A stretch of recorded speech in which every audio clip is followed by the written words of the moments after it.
मोहसिन नकवी साहब आजकल पावर के नशे में, क्योंकि वो पावर के उस कॉरिडोर में के कॉकरोच है, वो खुद पावर में नहीं है, वो पावर के उस कॉरिडोर के कॉकरोच है, और वो कॉकरोच चेंज होते रहते हैं। किसी जमाने में शेख रशीद साहब थे, उससे पहले कोई और था, फिर चेंज होते रहते हैं। बुनियादी प्रॉब्लम्स हैं, उनको एड्रेस करने के बजाय हम बार बार अपने कौम के बच्चों को, लोगों को इस ट्रक की बत्ती के पीछे क्यों लगा देते हैं कि इस मुल्क की तरक्की का राज मजीद सूबों में है।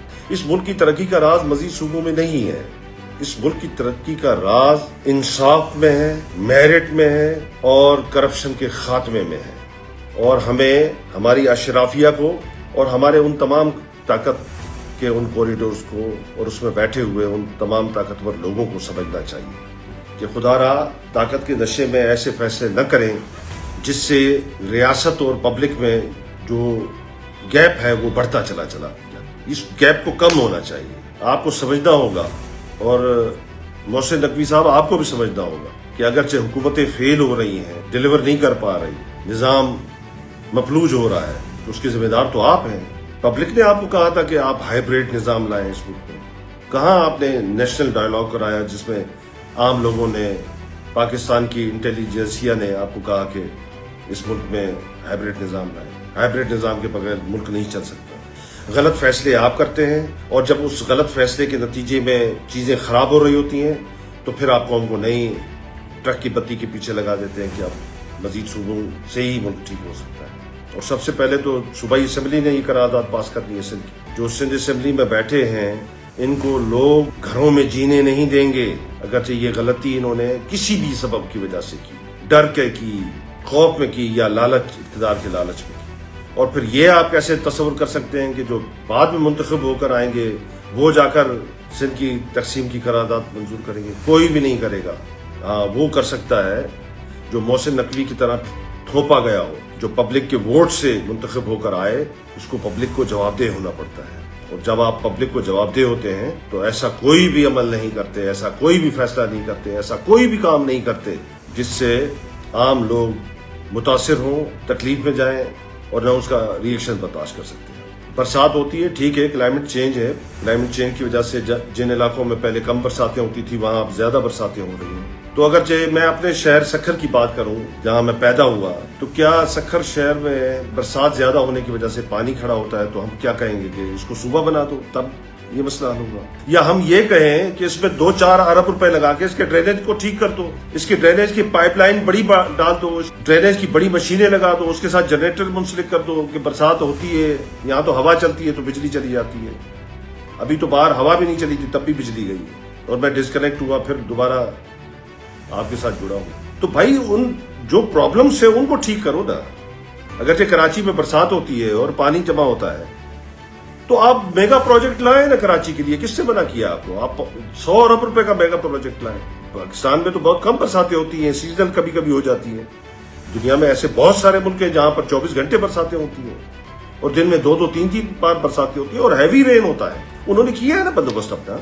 उन्होंने अपने ड्रेनेज को इतना बेहतरीन निजाम बनाया कि जिसमें से गुजरता था। कभी कभी आपने ये भी देखा होगा कि यूरोप के बहुत सारे मुल्क और अमेरिका जैसा डेवलप मुल्क, उसमें अननेचुरल जो बरसात होती है, जिसको आप आफत कह सकते हैं, जब वो होती है तो वो गाड़ियां बह रही होती हैं और घर बह रहे होते हैं, तो क्या फिर वहां के लोग ये कहेंगे अब इसको एक सूबा बना दो, हमें अलग से सूबा चाहिए क्योंकि हमारे जिले में या हमारे डिवीजन में बरसात बहुत ज्यादा हुई है? करप्ट लोगों की निशानदेही करें, उनको अलग करें। मेरे वालिद मोहतरम कहते थे कि अगरचे किसी सरकारी अफसर रिश्वत के बारे में सोचता भी था तो वो अपने दफ्तर और घर पर रिश्वत नहीं लेता था, किसी तीसरी चौथी जगह पर जाके छुप छुपा कर और इतनी शर्मिंदा आंखों से लेता था कि आंखें नीचे करके रिश्वत तलब करता था। अब तो बैंक अकाउंट में बराह रास्त मांगते हैं अफसरान कि ये मेरा बैंक अकाउंट है, इसमें पैसे ट्रांसफर कर दो, या ये मेरी बेगम का है या बच्चों का है, इसमें ट्रांसफर कर दो। वो करप्ट एलीट जो बैठी हुई है पावर में, मुख्तलिफ चेहरों के साथ, मुख्तलिफ नामों के साथ, मुख्तलिफ रंग और नस्ल के साथ, वो उन बुनियादी मामलात को कभी एड्रेस नहीं करते। अब मैं चीखता हूं कि मुझे मेरे शहर से बारिश का पानी निकलना चाहिए, वो सड़क बना देते हैं। बारिश होती है, सड़क भी उसके साथ गायब, क्योंकि नाकिस मटेरियल होता है और पैसे यहां से बाहर जा रहे होते हैं। मेरी जस्बस्ता गुजारिश है पाकिस्तानी इस्टेब्लिशमेंट से, निज़ाम ठीक है, मुल्क भी ठीक है, लोग भी ठीक है, یہ جو کرپشن کا دیمک آپ کی بیوروکریسی اور آپ کی یہ جو ایلیٹ کلاس ہے اس کو چاٹ گئی ہے، اس کو کھا گئی ہے، اس کو ذہنی کرپٹ کر گئی ہے، ان کے خاتمے کی ضرورت ہے، ان سے اس ملک کو پاک کرنے کی ضرورت ہے۔ اور جب تک یہ کرپٹ ایلیٹ بیٹھی ہوئی ہے، یہ کرپٹ بیوروکریسی بیٹھی ہوئی ہے، آپ 28 صوبے تو کیا ہے، آپ 100 صوبے بھی بنا دیں، پاکستان کے ہر ڈسٹرکٹ کو صوبہ بنا دیں، یہ ملک ترقی نہیں کر سکتا، کیونکہ وہی لوگ ہی تو پھر اسی پوزیشنز میں جا کے ان جگہوں پہ بیٹھے ہوئے، صرف آپ نے اوپر سے کپڑے تبدیل کر دیے، اندر وہی کالا ہو۔ یہ جس نے بھی ہمارے طاقتور حلقوں کو یہ کنونس کیا ہے یا کنونس کرنے کی کوشش کر رہا ہے، یہ وہ لوگ ہیں جو اپنے بچوں کے لیے نیا میدان سجا رہے ہیں۔ اب اس وقت صوبے کا ایک چیف منسٹر ہے، اگرچہ سندھ کے آپ 4 انتظامی یونٹ بناتے ہیں، 3 بناتے ہیں، 5 بناتے ہیں، 6 بناتے ہیں، جو پہلا فارمولہ تھا اس میں 6 ہیں، تو 6 چیف منسٹر ہوئے، تو کن کے بچے چیف منسٹر بنے گے؟ دنیا کے کسی بھی ملک کا آپ مجھے ایک ملک کا کوئی ایگزامپل دے دیں کہ جس کا درمیان سے جو ہے وہ موٹر ویز بنی ہے۔ بدقسمتی ہے اس ملک کی، اور پھر کہتے ہیں صوبے بنا دو۔ کیا موٹر وے سکھر کراچی موٹر وے بنانے کے لیے صوبے بنیں گے تب وہ موٹر وے بنے گا؟ پبلک کھل کر اپنے خیالات کا اظہار کرے، ڈر اور خوف ختم۔